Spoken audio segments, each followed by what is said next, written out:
Top quality और consistent performance के लिए सिर्फ सिल्वर पंप्स एंड मोटर्स, नाम याद रखना।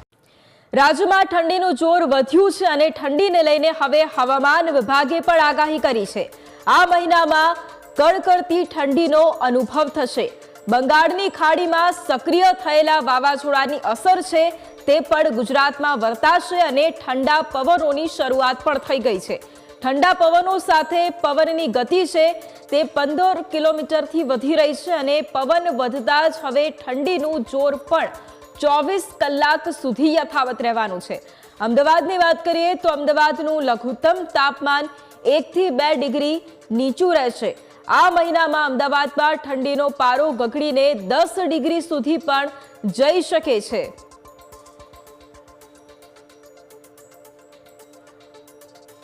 તો રાજ્યમાં ફરી એક વખત ઠંડીનો ચમકારો અને ફરી એક વખત ઠંડીનું પ્રમાણ પણ વધવાનું છે। અમદાવાદમાં લઘુત્તમ તાપમાન 1 થી 2 ડિગ્રી નીચું છે તે નોંધાયું છે અને આગામી સમયમાં પણ હવામાન વિભાગ દ્વારા એ આગાહી કરવામાં આવી છે કે રાજ્યમાં હજુ પણ કડકડતી ઠંડીનો અનુભવ છે તે પણ થવાનો છે અને ઠંડીનો જે પારો છે તે પણ હજુ વધશે અને લઘુત્તમ તાપમાન 10 ડિગ્રી પણ અમદાવાદમાં પહોંચી શકે છે। આ આગાહી ઠંડીને લઈને હવામાન વિભાગ દ્વારા કરવામાં આવી છે અને આ મહિનામાં કડકડતી ઠંડીનો અનુભવ છે તે પણ થશે। નવેમ્બર મહિનાથી જ આમ તો ઠંડીની શરૂઆત થઈ ગઈ હતી અને ડિસેમ્બર મહિનાની શરૂઆતમાં ફરી એક વખત કડકડતી ઠંડીનો અનુભવ થવાનો છે। વાવાઝોડાની અસર છે જે બંગાળની ખાડીમાં સક્રિય થયું હતું તેની અસર ગુજરાત રાજ્યમાં પણ દેખાઈ રહી છે અને ઠંડા પવનોની શરૂઆત રાજ્યભરમાં થઈ રહી છે। અમદાવાદમાં પણ ઠંડીનો ચમકારો જોવા મળી રહ્યો છે। નલિયા સૌથી ઠંડુગાર શહેર છે તે બન્યું છે।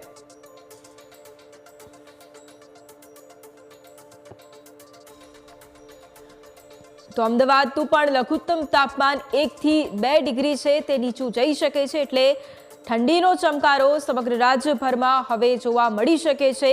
વડોદરામાં પણ 14 ડિગ્રી તાપમાન અને નલિયા અત્યારે સૌથી ઠંડુગાર શહેર બન્યું છે કારણ કે નલિયામાં 13 ડિગ્રી લઘુત્તમ તાપમાન છે કે જે અત્યારે નોંધાયું છે। આ સિવાય દ્વારકામાં 19 ડિગ્રી તાપમાન, ભુજમાં 16.6 ડિગ્રી તાપમાન નોંધાયું છે એટલે સમગ્ર રાજ્યભરમાં અત્યારે ઠંડીનો અનુભવ લોકો કરી રહ્યા છે અને હજુ પણ આગામી સમયમાં ઠંડીનો જે ચમકારો છે તે પણ સમગ્ર રાજ્યભરમાં જોવા મળી શકે છે। વાવાઝોડાની અસરથી રાજ્યભરમાં ઠંડા પવનોની જે શરૂઆત છે તે પણ થઈ છે અને ઠંડા પવનોની સાથે સમગ્ર રાજ્યવાસીઓ છે, અમદાવાદવાસીઓ છે તે પણ ઠંડીમાં ઠૂંઠવાયા છે।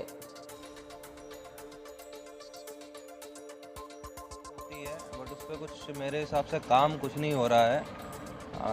हमें जो है स्थिति को सुधारने के लिए ग्राउंड पे काम करना पड़ेगा। तो अच्छा यही है कि ज़्यादा से ज़्यादा पेड़ पौधे लगाए जाएं और सरकार इस पे ज़रूर ध्यान देगी इस पे हम क्या कदम उठा सकते हैं। तो मेरे हिसाब से सरकार इस चीज़ को ज़्यादा समझ सकती है और अच्छे स्टेप्स ले सकती है।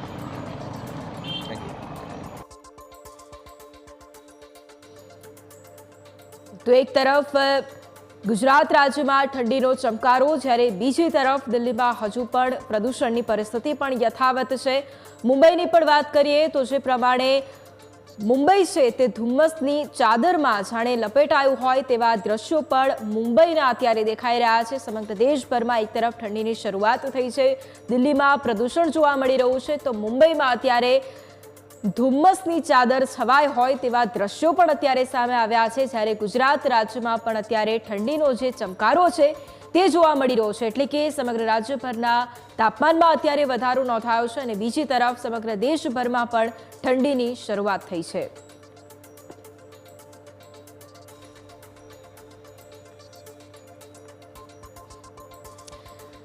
તો આ દ્રશ્યો છે મુંબઈના કે જ્યાં આગળ ધુમ્મસની ચાદર છવાઈ છે અને સૌથી પહેલા દિલ્હીના પણ એ દ્રશ્યો જોયા જ્યાં દિલ્હીવાસીઓનું પણ એ કહેવું છે કે જે પ્રદૂષણ જેનું સ્તર પણ સતત વધી રહ્યું છે અને ઘટાડવા માટેના જે સતત પ્રયત્નો છે તે પણ થવા જોઈએ। બીજી તરફના આ દ્રશ્યો કે જે મુંબઈના પણ છે કે જ્યાં મુંબઈમાં ધુમ્મસની ચાદરમાં જાણે મુંબઈ લપેટાયું હોય તેવા દ્રશ્યો અત્યારે જોવા મળી રહ્યા છે એટલે કે સમગ્ર દેશભરમાં એક તરફ ઠંડીની શરૂઆત થઈ ગઈ છે અને સમગ્ર દેશભરમાં અત્યારે ઠંડીનો ચમકારો છે તે દેશવાસીઓ તેનો અનુભવ પણ કરી રહ્યા છે। દિલ્હીમાં ક્યાંક પ્રદૂષણની અસર હજુ પણ જોવા મળી રહી છે અને જેમ જેમ ઠંડી વધી રહી છે તેમ તેમ પ્રદૂષણનું જે સ્તર છે તે પણ વધી રહ્યું છે, એટલે કે દિલ્હીવાસીઓ સતત પ્રદૂષણ ઓછું થાય તે માટે ખાસ નવા નિયમો લાવવામાં આવે તેની પણ વાત કરી રહ્યા છે। જ્યારે બીજી તરફ મુંબઈના પણ આ દ્રશ્યો કે જ્યાં ધુમ્મસની ચાદરમાં મુંબઈ જોવા મળી રહ્યું છે। और व्हीकल्स का स्ट्रिक्ट एक्शन लेना चाहिए काफ़ी ज़्यादा। जो ओल्ड व्हीकल्स हैं वो मतलब क्या दूसरे स्टेट में जो पराली वगैरह जलता है क्या दिल्ली पे उसका भी प्रभाव पड़ता है? हाँ जी, उसका भी प्रभाव पड़ता ही है, क्योंकि काफ़ी ज़्यादा पोल्यूशन उस वजह से ही आता है। जो भी क्रॉप्स वगैरह सारी बर्न होती है उसकी वजह से बहुत ज़्यादा मैसिव पोल्यूशन होता है। और मैं कहूँगा कि दिवाली में जितनी भी पटाखे वगैरह जलते हैं उसकी वजह से भी बहुत ज़्यादा पोल्यूशन फेस करना पड़ता है हम लोगों को। मेरा नाम है देव गिलोत्रा। आपको पोल्यूशन से किन किन दिक्कतों का सामना करना पड़ा? भैया देखो, अभी यहाँ पे आए हैं इंडिया गेट पे, मतलब सुबह के टाइम क्या अभी 7 बज रहे हैं और बिल्कुल कुछ दिखाई नहीं दे रहा। मैं पहले आता था वहाँ पूरा राष्ट्रपति भवन मुझे दिखता था, यहाँ पे अभी कुछ भी नहीं दिख रहा है। बिल्कुल गले में मतलब सांस लेने में इतनी दिक्कत हो रही है और फिर आंखों में जलन हो रही है। मैं आंखें खोल नहीं पा रहा हूँ। अभी मैं ड्राइव करके आया हूँ, आंखों में दर्द हो रहा है, ऐसा लग रहा है अभी मैं आंसू आ जाएंगे अभी आंखों से, ऐसा लग रहा है।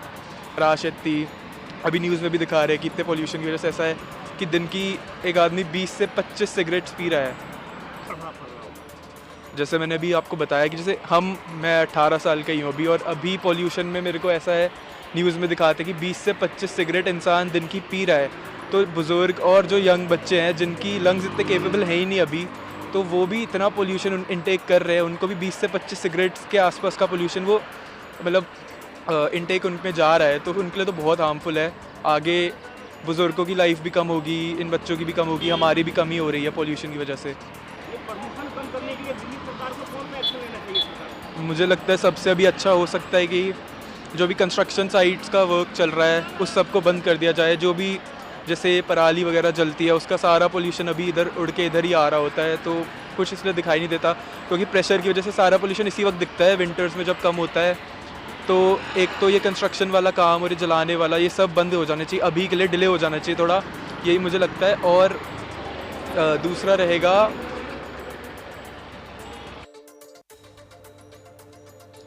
તો દિલ્હીવાસીઓ પણ સતત એ માંગ કરી રહ્યા છે કે જે પરાળી બાળવામાં આવતી હોય છે અને બીજી તરફ જે પ્રદૂષણ છે સતત વધી રહ્યું છે અને જેના કારણે સતત પ્રદૂષણમાં વધારો થઈ રહ્યો છે તેમાં ઘટાડો થાય તે માટેના જે પ્રયત્નો છે તે કરવામાં આવે। દિલ્હીના જે યુવાનો છે તે પણ આ જ બાબત કહી રહ્યા છે।